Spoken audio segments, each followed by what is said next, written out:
अच्छा दोस्तों, अब वक्त आ गया कि अब हम जो है लेआउट की बात करें।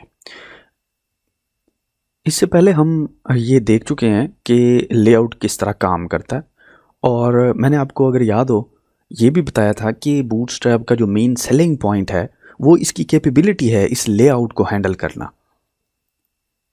तो चलिए अब हम बूटस्ट्रैप को यूज़ करेंगे इस लेआउट को डिज़ाइन करने के लिए। एक चीज़ ज़रा अपने जहन में रखनी है कि ये थोड़ा सा अ, इस लेवल पे हो सकता है आपको ओवरवेलमिंग में से लगे, लेकिन लेकिन ये बहुत ही क्रूशल, बहुत ही इंपॉर्टेंट है आपके लिए एज ए वेब डेवलपर कि आप जो है बेसिकली बूटस्ट्रैप को यूज़ करके लेआउट डिज़ाइन करना सीखें। नो डाउट ये जो लेआउट बनाना है ये CSS में ग्रिड के ज़रिए भी पॉसिबल है, वो भी हम देखेंगे। लेकिन जैसा कि मैंने कहा कि आप अपने वेब डेवलपमेंट के करियर में इस तरह के कई मौके आएंगे जहाँ पे आपको बूटस्ट्रैप में जो है ये लेआउट डिज़ाइन करना पड़ेगा। तो अब अगर लेआउट की बात करें तो यहाँ पे देखिए ये अच्छी खासी जो है हेल्प अवेलेबल है लेआउट के हवाले से, ठीक है। और अगर यहाँ पे आते हैं हम लेआउट में, राइट, ये देखिए ये हमारे पास है। तो हम बेसिकली क्या चाह रहे हैं, हम ये चाह रहे हैं कि हमारे पास एक सादा सा कंटेनर आ जाए जिसमें हम रोज़ और कॉलम्स इंसर्ट कर सकें, राइट।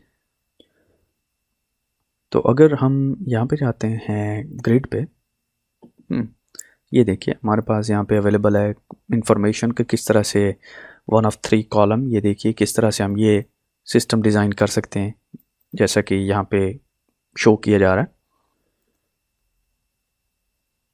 तो पहला काम हम ये करते हैं कि एक कंटेनर बनाते हैं जिसके अंदर हमें रोज़ और कॉलम्स की ज़रूरत पड़ेगी, ठीक है। तो बेसिकली मैं यहाँ पे इसको छोटा कर देता हूँ और यहाँ पे आते हैं हम लोग, और यहाँ पे हम जो है डिज़ाइनिंग शुरू करते हैं। चलें, सबसे पहला काम तो हम करते हैं कि HTML में चलते हैं। यहाँ पे मैं हेड की जो टैग है उसको क्लोज़ कर देता हूँ ताकि हम सिर्फ बॉडी की टैग पे फोकस कर सकें। ये देखिए ये बॉडी की टैग है सिर्फ, और ये टैग जो है ये यहाँ तक आती है, ठीक है, यहाँ तक ये टैग बॉडी की, ठीक है। अच्छा, इसके ऊपर हम लोग फोकस करना चाहते हैं। सबसे पहला मैं काम ये करता हूँ कि इसको एक डिव टैग में इनक्लोज कर देता हूँ, डिव, ठीक है। और डिव के अंदर मैं क्लास डिफाइन करता हूँ, CLA क्लास, ठीक है। और उस क्लास को बेसिकली मैं कह देता हूँ कंटेनर, राइट। ये देखिए ये डिव कंटेनर क्लास है ना, ये यहाँ से कॉपी भी कर सकता हूँ लेकिन मैं यहाँ पे लिख देता हूँ कंटेनर। गुड होगी बात, एक्सीलेंट। और बॉडी के नीचे जो है इस डिव टैग को मैंने क्लोज भी करना है, राइट, सॉरी बॉडी से पहले बटन के नीचे, ठीक है। ये देखिए मैं कहता हूँ क्लोज कर दो भाई किसको, डिव टैग को, div and close it, okay. Div, okay good, okay. तो चले इसको टेस्ट करते हैं। मैं इसको हटा देता हूँ दरमियान में से कबाब की हड्डी को, ओके गुड। और यहाँ पे बेसिकली ये जो डिव क्लास है, सॉरी ये बॉडी के अंदर है, ठीक है, क्योंकि हमने बॉडी के अंदर जो लेट्स से ये टैग लाइन है और इसके अंदर वाली जो चीज़ें हैं इसको हमने करना है कंटेनर में रखना है। मैं इसको प्रॉपरली इंडेंट कर देता हूँ, इंडेंट करते हैं, वाह, ओके ग्रेट।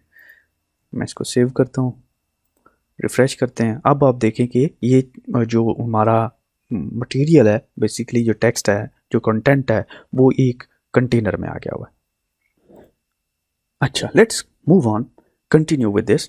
मैं इसको पीछे ले आता हूँ और मैं एक और काम करता हूँ। मैं कहता हूँ कि ये जो बेसिकली मेरे पास ये चीज़ है ना, मैं इनको एक ही रो में करना चाहता हूँ, ठीक है। तो इसको रो में करने के लिए यहाँ पे मैं आता हूँ, एक और डिव टैग डिफाइन करता हूँ, ये देखिए, और इसको कहता हूँ क्लास रो, ठीक है, ROW रो, ठीक है। और यहाँ पे इस डिव टैग को मैं क्लोज कर देता हूँ, ये देखिए button and we close control S। और अगर मैं इसको रिफ़्रेश करता हूँ तो अब आपने ज़्यादा चेंज नहीं देखी हाउएवर, लेकिन इसमें चेंज आई है, ओके।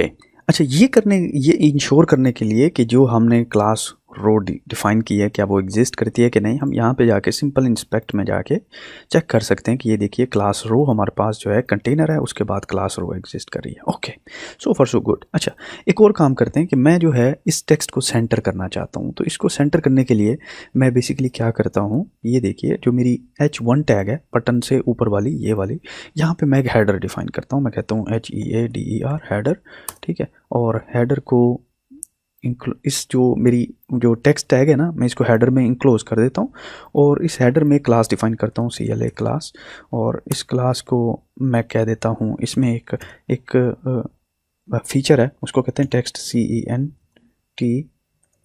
टेक्स्ट सेंटर, ठीक है। और ये टेक्स्ट सेंटर बेसिकली क्या करता है कि ये जो टेक्स्ट है इसको सेंटर में कर देता है, ठीक है। मैं इसको सेव करता हूँ, लेट्स रिफ्रेश इट यहाँ पे एंड लेट्स रिफ्रेश इट। और एज यू कैन सी कि अब हमारा टेक्स्ट जो है वो सेंटर में आ गया।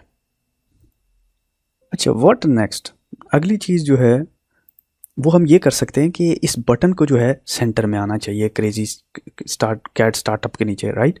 अच्छा, ये कैसे कर सकते हैं हम लोग। एक तो ये है कि यहाँ पे हम सेक्शन डिफाइन कर सकते हैं, क्योंकि ये जो बटन है ये बेसिकली टेक्स्ट है नहीं, राइट। तो यहाँ पे मैं कहता हूँ कि सेक्शन, ठीक है। और सेक्शन की ख़ास बात यह है कि इस सेक्शन के अंदर हम एक क्लास डिफाइन कर सकते हैं, क्लास। और उस क्लास को मैं कह देता हूँ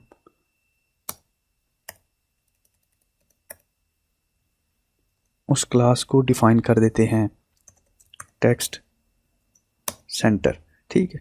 और ऑफ कोर्स ये जो क्लोजिंग टैग है सेक्शन वाली, ये मैं बटन के नीचे डाल देता हूँ, जहाँ पे मोर लिखा हुआ है ना, इस मोर के नीचे ये देखिए control here and control S। और अगर मैं इसको रिफ्रेश करता हूँ तो nothing changes. Is there any problem? I don't think so. ज़रा दोबारा इसको चेक करते हैं। एक तो तरीका ये है चेक करने का कि क्या हम ये डिफ़ाइन कर चुके हैं। अगर कर चुके हैं तो फिर ये चेंज क्यों नहीं हो रहा। मैं यहाँ पे जाता हूँ इंस्पेक्ट एलिमेंट में, और इंस्पेक्ट एलिमेंट में अगर मैं जाता हूँ बॉडी में, तो कंटेनर भी है, रो भी है, ठीक है। उसके अंदर देखिए हमारा सेक्शन भी है और हेडर क्लास भी है। ये एग्जिस्ट तो करता है, तो फिर ये मूव क्यों नहीं कर रहा।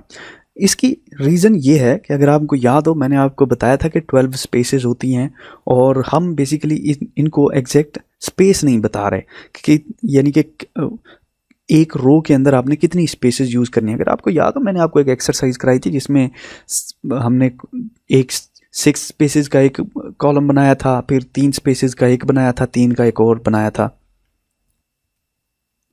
अगर मैं आपको दिखा सकूं, ये देखिए कुछ इस तरह की चीज़ हमने बनाई थी, राइट।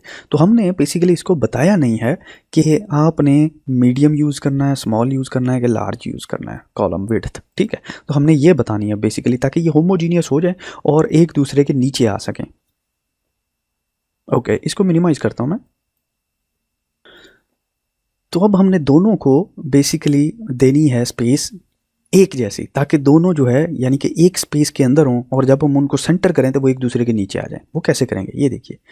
मैं कहता हूँ हेडर के अंदर, ठीक है, हेडर के अंदर मैं डिफाइन करता हूँ कॉलम स्पेस इज़ 12, ठीक है। और ये बेसिकली यहाँ पे आ जाएगा, ओके। और जो सेक्शन है उसके अंदर भी मैं कॉलम स्पेस 12 कर देता हूँ, कॉलम -12, ठीक होगी बात। ओके, इसको इनक्लोज कर देते हैं डबल कोट्स में। ओके, इसको थोड़ा सा बड़ा कर देता हूँ। ओके ना, ओके। तो अब मैं इसको रिफ्रेश करता हूँ, देखते हैं कोई चेंज आती है कि नहीं। अब ये परफेक्टली अलाइंड हो गए हैं, एक्सीलेंट। ओके, तो यहाँ पे मैं इसको क्लोज करता हूँ। अभी हमारे पास एक और चीज़ करनी है, वो ये कि ये देखिए ये टॉप के ऊपर है, राइट। मैं ये चाहता हूँ कि ये बिल्कुल सेंटर के ऊपर आ जाए, ठीक है। तो ये कैसे सेंटर पे आएगा, ये हम नेक्स्ट लेक्चर में देखने वाले हैं।